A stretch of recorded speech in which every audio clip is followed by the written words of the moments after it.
वीकेंडला फॅमिलीसोबत खूप एन्जॉय केलं. दिवसभर भटकून खूप चटरपटर खाऊन झाल्यावर सगळ्यांनाच घरचं काहीतरी टेस्टी आणि हेल्दी खायचं होतं. मग मी गव्हाच्या पिठापासून ही टेस्टी रेसिपी तयार केली. गव्हाचं पीठ घेतलं, त्यामध्ये चवीप्रमाणे मीठ, ओवा, कसुरी मेथी, तेल घातलं, बेसन घातलं आणि पीठ मळून त्याचा गोळा तयार करून घेतला. यानंतर मी स्टफिंग तयार केलं. पॅनमध्ये तेल गरम केलं, यामध्ये जिरं घातलं, हिरवी मिरची घातली, आलं घातलं.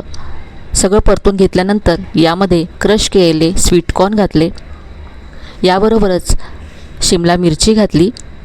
यानंतर घरातलेच मसाले घातले, लाल तिखट, धण्याची पूड, आमचूर पावडर, यानंतर गरम मसाला. हे सगळे मसाले घालून परतून घेतलं. यानंतर यामध्ये मी भरपूर कोथिंबीर घातली. हे स्टफिंग आणखी पौष्टिक करण्यासाठी यामध्ये पनीर किसून घातलं आणि हे चटपटीत असं स्टफिंग तयार झालं. यानंतर मळलेल्या पिठाचे हे स्टफिंग भरून पराठे बनवून घेतले. तर याची पूर्ण रेसिपी तुम्ही चॅनलवर पाहू शकता. आणि यासारख्याच आणखी तुम्हाला रेसिपीज पाहायच्या असतील तर चॅनलला नक्की सबस्क्राईब करा.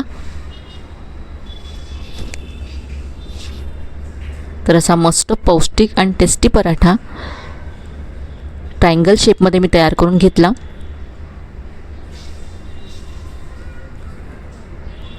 आम्ही सगळ्यांनीच हा पराठा मस्त एन्जॉय केला. तुम्हाला सुद्धा नक्कीच आवडेल.